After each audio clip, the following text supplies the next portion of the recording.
धुंधले आसमान के नीचे सिमुल बोनी का माहौल उस दिन कुछ अलग ही था। घर के आंगन में हल्की हल्की हवा चल रही थी, लेकिन उसके भीतर का तनाव हवा से कहीं ज्यादा भारी था। ऋषि अचानक दरवाजे पर आकर खड़ा हो गया। उसकी आंखों में एक अजीब सी ठंडक थी और आवाज में उतना ही सख्तपन। उसके बिना किसी किसी औपचारिकता के सीधा कहा, झनक, मैं क्या कह रहा था कि तुम अपनी कॉपी किताब सब लो और हमारे साथ कोलकाता चलो। झनक, जो अब तक चुपचाप एक कोने में बैठी थी, ना धीरे धीरे नजर उठाई। उसके चेहरे पर थकान और उलझन साफ झलक रही थी। वह कुछ कह पाती उससे पहले ही पास खड़े जेठू ने गहरी सांस लेते हुए उसकी तरफ देखा, लेकिन जवाब देने से पहले ऋषि का ध्यान जेठू पर चला गया था। उसकी आंखों में गुस्से की लपटें थी। जेठू, आपने ना मेरी जिंदगी बर्बाद कर दी है, उससे लगभग चिल्लाते हुए कहा। और मैं घर का बड़ा होने के नाते आपको यह मेरे साथ होना चाहिए था, लेकिन आप गांव वालों के पास हैं।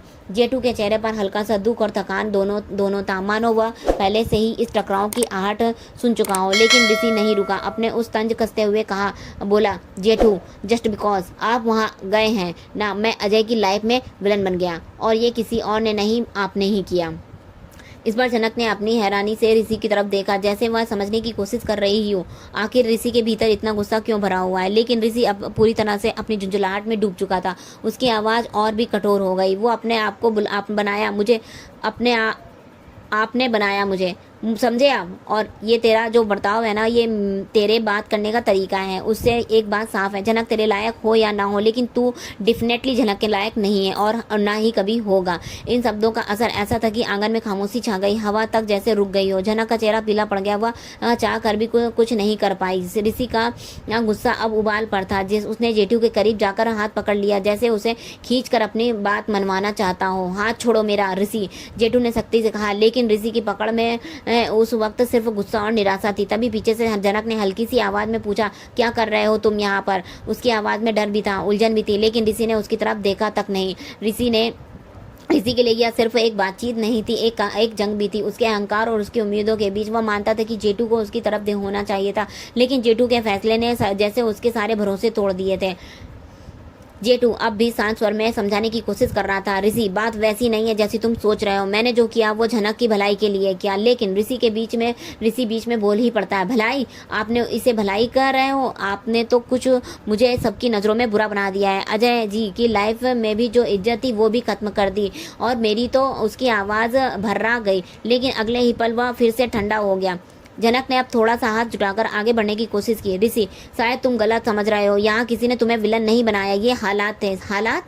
ऋषि ने तीखी नजरों से उसकी तरफ देखा। तुम्हें लगता है ये हालात है? नहीं, ये सब प्लान था, और इसमें सबसे बड़ा रोल तुम्हारे जेठू का है। उसकी बात सुनकर जेठू की आंखों में एक क्षण के लिए गहरी पीड़ा झलकी, लेकिन उसने खुद को संभाला और धीमे स्वर में कहा, तुम चाहो तो मुझसे नाराज रहो, लेकिन सच्चाई यही है कि जो मैंने किया वो तुम्हारे और जनक दोनों के लिए सही था।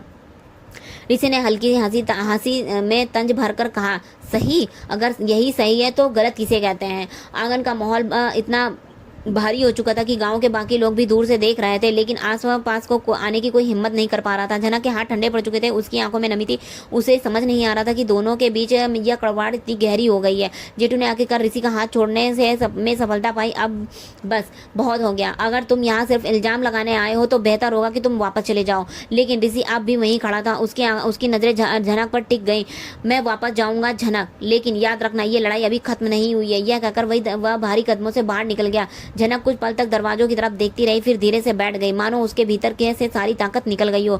जेठू ने उसकी तरफ देखा, लेकिन कुछ कहने की बजाय चुपचाप उसके पास बैठ गया। हवा फिर से चलने लगी थी, लेकिन उस घर के भीतर जो सन्नाटा फैल गया था उसे तोड़ना आसान नहीं था। ऋषि के शब्द, झनक की खामोशी और जेठू की मजबूरी, ये तीनों मिलकर एक जैसी दीवार खड़ी कर चुके थे, जिसे शायद वक्त भी आसानी से गिरा नहीं पाएगा। आंगन में हुई उस तीखी बहस के बाद ऋषि का गुस्सा कम नहीं हुआ था, बल्कि और गहरा हो गया था। वह भारी कदमों से वहां निकला, लेकिन उसके मन में एक ही बात घूम रही थी, वह झनक से सीधी बात करेगा, चाहे जो हो जाए। अगले ही दिन वह बिना किसी पूर्व सूचना के उसके कॉलेज में पहुंच गया। कॉलेज का माहौल उस समय सामान्य था। बच्चे इधर उधर क्लासों में जा रहे थे, कोई कैंटीन की तरफ तो कोई लाइब्रेरी की तरफ। और लेकिन जब किसी ऋषि की काली कार मुख्य गेट के सामने आकर रुकी तो कई लोगों की नजर उस पर पड़ी। पुलिस की गाड़ी और खुद एसपी साहब का कॉलेज आना किसी के लिए भी असामान्य था। झनक उस स्टाफ के रूम में बाहर निकल ही रही थी। हाथ में कुछ नोट्स और किताबें थीं। उसने ऋषि को देखा तो उसकी भौहें सिकुड़ गई। वह तुरंत समझ गई कि उसकी मौजूदगी का मतलब सिर्फ एक ही हो सकता है, फिर से कोई कन्फर्मेशन। ऋषि ने उसके पास आते हुए धीरे से लेकिन ठंडे स्वर में कहा, इसे क्यों बिलीव कर रही हो तुम? प्लीज प्लीज रिलैक्स, तुम्हारा कॉलेज है, यहाँ तुम पढ़ाती हो, जस्ट कम डाउन। मैं बस तुमसे बात करना चाहता हूँ। झनक ने सीधी नज़र से उसकी ओर देखा और उसके स्वर में थकान और नाराज़गी दोनों थी। प्लीज़ ऋषि, मैं ऑलरेडी बहुत रिलैक्स कर चुकी हूँ, अब और नहीं कर सकती। तुम मेरे ऐसे घर पे मेरे कॉलेज में नहीं आ सकते। अगर फिर ऐसा हुआ तो मुझे पुलिस में कंप्लेंट करनी पड़ेगी। ऋषि का एक पल के लिए चुप हो गया, लेकिन फिर हल्की सी व्यंग भरी मुस्कान के साथ बोला, ओह बैड, तुम पुलिस में कंप्लेंट करोगी, लेकिन तुम तो कर नहीं सकती क्योंकि मैं खुद एसपी हूँ। झनक ने उसका यह लहजा सुना तो उसकी आंखों में गुस्से की चिंगारी भर आई। उसने बिना आवाज़ ऊंची किए कहा, हाँ तुम एसपी हो, लेकिन एक लड़की होने के नाते मुझे यह देखने का पूरा हक है कि एक लड़की कितनी सेफ है, चाहे सामने वाला कोई भी हो। अगर सेफ्टी खतरे में है तो मैं आवाज़ उठाऊंगी। कॉलेज के गेट के पास कुछ स्टूडेंट यह सब देख रहे थे, लेकिन झनक को परवाह नहीं थी कि वह पूरी मजबूती से खड़ी थी, जैसे अब डरना उसके लिए विकल्प नहीं था। ऋषि ने आगे बढ़कर कोशिश की कि उसका स्वर थोड़ा नरम हो, झनक में मैं बस, लेकिन झनक ने उसे बीच से ही रोक दिया। Oh so sir, I want to raise a request. मैं नहीं चाहती कि ऋषि मेरे चटर्जी आसपास रहे, समझे? इसके इस वाक्य ने जैसे हवा को भारी कर दिया हो। ऋषि के चेहरे का रंग एक पल को बदल गया। उसकी आंखों में एक हल्की सी चोट की परछाई थी, लेकिन उसे छिपाने की कोशिश की। तुम ये सब सोच रही हो क्यों? उसने धीमे से पूछा। क्योंकि तुम हद पार कर रहे हो ऋषि। झनक का स्वर अब भी शांत था, लेकिन शब्द तलवार की तरह थे। तुम एसपी हो, तुम्हारे पास पावर है, इन्फ्लुएंस है, लेकिन इसका मतलब ये नहीं कि तुम चाहो जहाँ चाहो वहीं चले जाओ, वहीं पहुँच जाओ और लोगों को पर्सनल लाइफ में दखल दो। ये मेरी लाइफ है और मुझे तय करने दो कि उसे किसे रहना है और किसे नहीं रहना है। ऋषि के अंदर का अहंकार इस जवाब से और भी उबलने लगता है, लेकिन उसने अपने स्वर का संयमित कर रखने की कोशिश की। तुम्हें लगता है मैं तुम्हारी लाइफ में दखल दे रहा हूँ?